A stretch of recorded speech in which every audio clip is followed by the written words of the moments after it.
This is an aerial photograph of a Pacific island, taken in 1938. And in the lagoon, there is something that should not be there. It is 12 to 14 meters long. The fuselage of a Lockheed Electra is 12.2. The year before this photo was taken, the most famous woman in the world vanished in this exact corner of the ocean, flying a Lockheed Electra. It has been sitting in the photographs for 89 years, and this October, a ship is finally going to look. In July 2026, days ago, as this video is published, Purdue University and the Archaeological Legacy Institute announced it. An expedition departs in October for Nikumaroro, an uninhabited coral atoll halfway between Australia and Hawaii, to identify what they call the Taraya object. Their research, they say, quote, strongly suggests it is Amelia Earhart's aircraft, and there is a detail in this story that feels almost scripted. In 1937, the money that bought Amelia Earhart her Electra came from Purdue. She worked there, counseling young women on careers.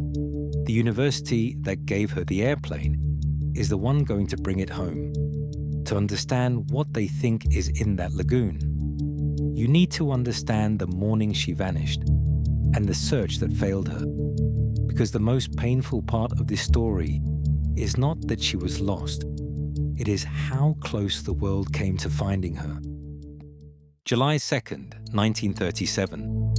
Amelia Earhart and her navigator, Fred Noonan, are 22,000 miles into a flight around the world.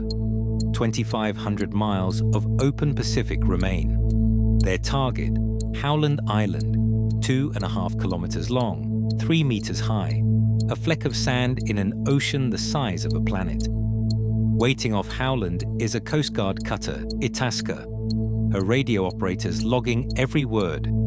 This is that log. The actual pages, 7:12 a.m. Her voice strong now. We must be on you but cannot see you, gas is running low.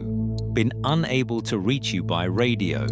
We are flying at 1,000 feet, 8:43. Her final words, we are on the line, 157, 337. The Itasca received it at signal strength 5, maximum. She was close. And then, the log goes quiet. But that line, 157, 337, is not just a number. It is a navigation line that runs through Howland and continues southeast. Follow it far enough, and it passes almost directly over one other piece of land, an uninhabited atoll called Gardner Island. Today, its name is Nikumaroro. The search that followed was the largest in aviation history to that date, and on July 9th, 1 week after she vanished, it reached Gardner Island. 3 float planes from the battleship Colorado swept over the atoll. What their commanding officer wrote in his official report has haunted this case for 89 years.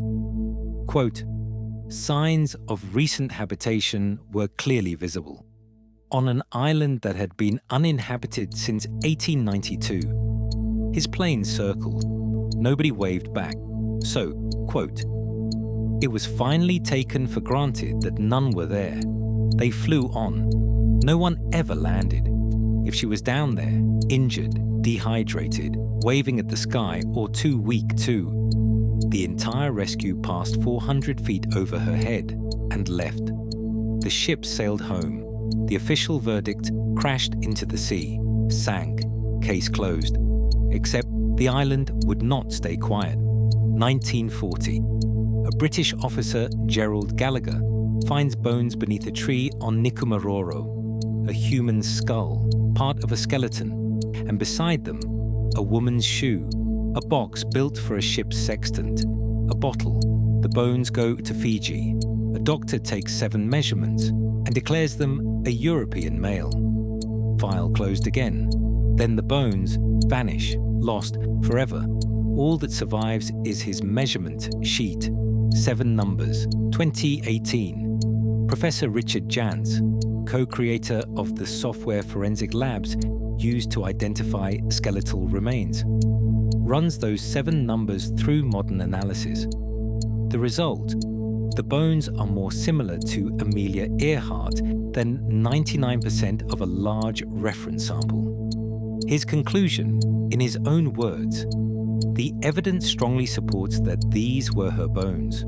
Skeptics note, 7 measurements, no DNA, and nothing left to retest. Both things are true. And then there are the radio signals.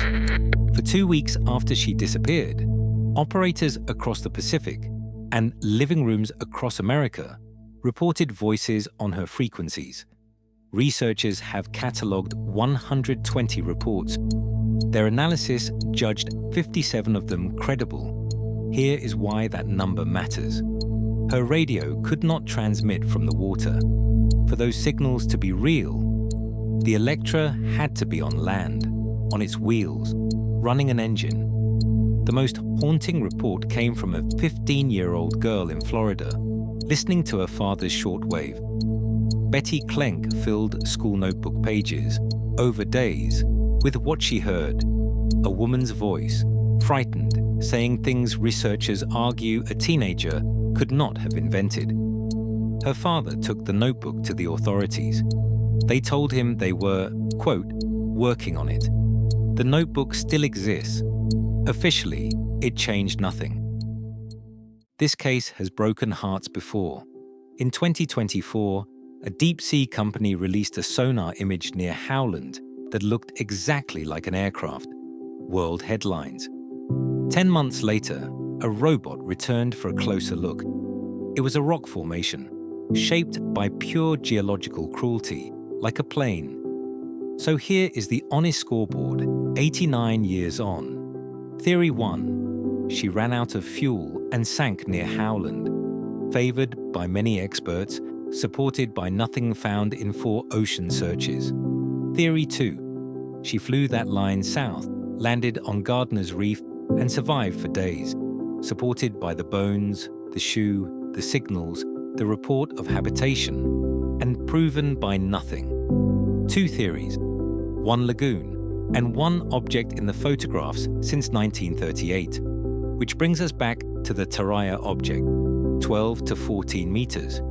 In the lagoon, her navigation line points toward, visible in photographs taken the year after she vanished. In October, the university that bought her the airplane sails to answer the question that has been sitting in plain sight for 89 years. If it is the Electra, this becomes the biggest discovery in aviation history. An Amelia Earhart story ends not as a mystery, but as a castaway who nearly made it home. If it is another rock, another shadow, the hunt continues, as it has for 89 years. Either way, for the first time since 1937, someone is going to reach into that lagoon and touch the answer.